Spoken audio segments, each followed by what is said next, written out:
Hey everyone, I'm Laura Gadenik. I'm an astrologer and a therapist. I'm here to give you the astrology for the weeks of May 5th through the 18th, 2025. Apologies for this being late. The last couple days have been an absolute blur for me. There's been so much going on. I'm going to still start with Monday the 5th because some of these transits are still in effect. Um, and please like, subscribe, comment if any of this makes sense to you. If you have any questions, I'd love to hear from you, and it helps my channel to grow. And with that, we'll go ahead and get started. So on Monday the 5th, we had Mercury in Aries making a sextile to Jupiter in Gemini. This brings about inspired ideas, thoughts, conversations, maybe a little bit more hope. This feels a little bit more enlivened, courageous, optimistic in our communications with people. Mercury is the mind, our communications, messages. Jupiter is hope, faith, what we believe in. Jupiter makes things bigger, more expansive. And right now, Mercury is also in a conjunction with Chiron, which is an asteroid about what feels painful or what's wounded. So it could also be that there's been some tender conversations going on the last couple of days, maybe even extending into the last week or so. And so this might bring an opportunity for healing around what is a little bit painful or sensitive. We also have Venus in Aries making a sextile to Pluto, or she did yesterday on Tuesday the 6th. Venus is about our relationships, our sense of values and connection to beauty, art, aesthetics. And Pluto is about getting to the root of something, getting to the bottom of something, uncovering. And so this brings about an opportunity to uncover maybe some hurt feelings once again with Mercury conjunct the Chiron and then Venus sextile Pluto. It's a time to uncover things that have been maybe a little bit painful, or to really get to the root of something in relational dynamics that maybe hasn't been working so well or that we've been kind of avoiding. So it's a really, really easeful time for that. Digging stuff up in relationships, and also discovering like what you would deeply like to express, whether that's artistically or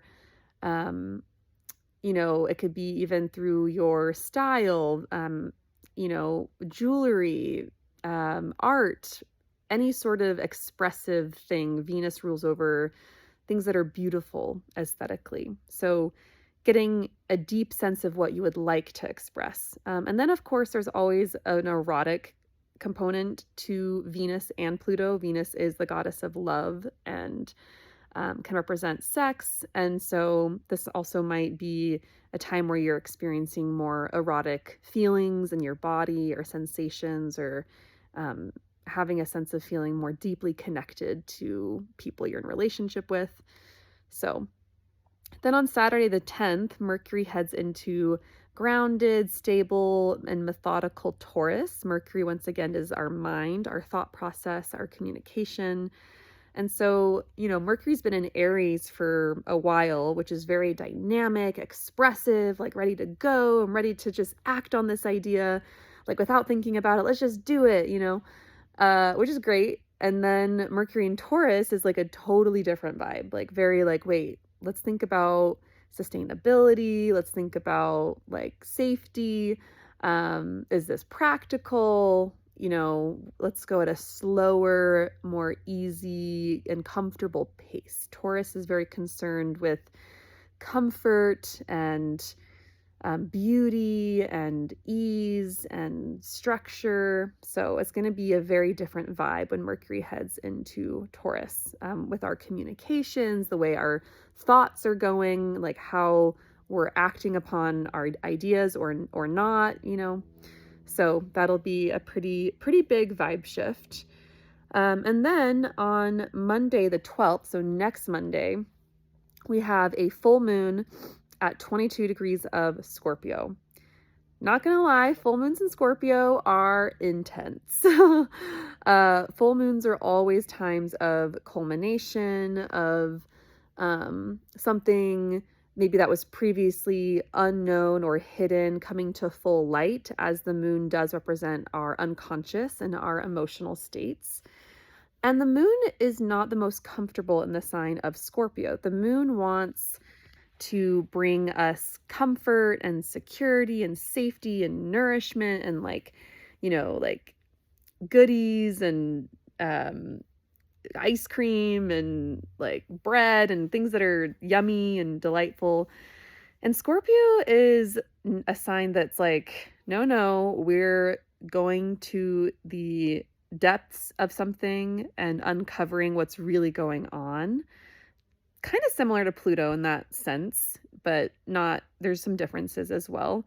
But a moon in Scorpio feels very deeply and intensely and isn't afraid to um, kind of go there, right? Get vulnerable. I mean, sometimes, Scorpio placements can really fear vulnerability, and there can be, it's almost like some fear, but also a lot of interest and um, like being drawn to vulnerable situations. So, this full moon in Scorpio brings up our vulnerable emotions, and we get to do some deep digging emotionally, maybe express some grief or sadness, or we get to feel really, really deeply. And that might involve feeling some pain, crying it out, expressing what hurts, what's been painful. And I would say, this first week, with the Mercury conjunct Chiron and Venus sextile Pluto, we're kind of leading up to this moment with the full moon in Scorpio. It's like we're kind of preparing for this deep cathartic emotional release. And on the same day, Mercury in Taurus squares Pluto in Aquarius. So there is this component of deep psychological digging as well, having the hard conversations that we need to have. Really great day for journaling, deep conversations, really getting a sense of feeling maybe deeply connected to your own thoughts, feelings, emotions, as well as maybe someone else's too. So it'll be very potent. On Saturday, the 17th, the sun then makes a conjunction with Uranus in Taurus. So Uranus is a planet about freedom, innovation, revelation, revolution, change. And it's a little bit like those qualities are a bit uncomfortable with the sign of Taurus, which really seeks groundedness, stability, sameness, does not like change. So it could be potentially a bit of an uncomfortable day where it's like, well, something that I thought was foundational or something that I thought was like extremely fixed and is not changing is suddenly being uprooted or is being drastically changed. Now, this isn't the first time we've had this aspect. Uranus has been in Taurus for like the last 7 years, I believe. And so we've had this every year.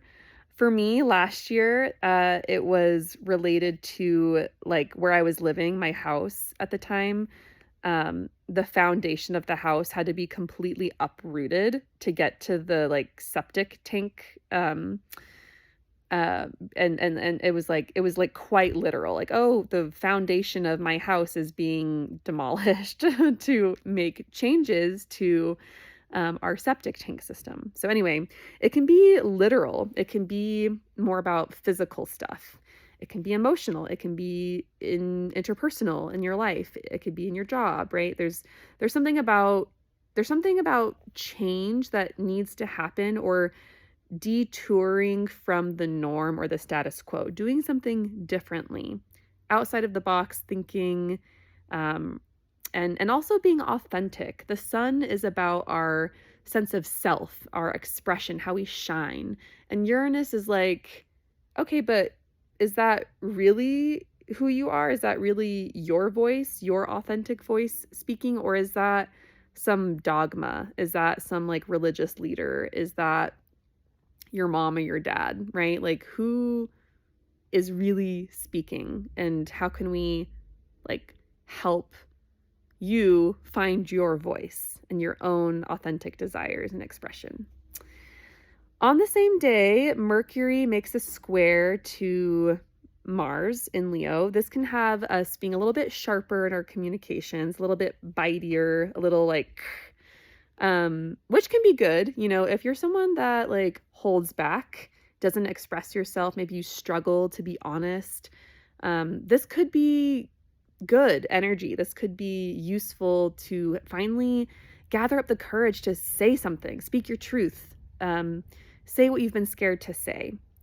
On the other hand, you know, if you have been repressing something and this aspect comes along, just be careful about being too um, biting or hurting someone else. So I always like to encourage using I statements. Really, you know, if a conflict comes up between you and someone else, really focusing on what happened. Like, I noticed that there were all these dishes in the sink when I got home from work, and they've been there for a couple days. And that made me feel frustrated, right? You're owning your own emotions, and you're not putting blame on the other person. You're not calling them lazy, or you're not using any judgy terms. You're owning your own experience and expressing it and asking for a change. So, using I statements, also, there's tons of examples online. You can, you know, Google or use AI how to use I statements, or the components of nonviolent communication can be really useful for this upcoming aspect that's a little bit cutting and biting. But once again, it could help bring about that assertiveness that we might need. So, yeah, so that is the astrology for the next couple weeks. There's not like a ton going on, but it's like pretty deep stuff, like pretty intense transits. So please let me know how this lands for you. I'm always available for consultations and readings. You can email me at consultation@lauragadenic.com or sign up on my website, lauragadenic.com. And otherwise, I hope that you will join me in a couple weeks for another astrological update. And take care.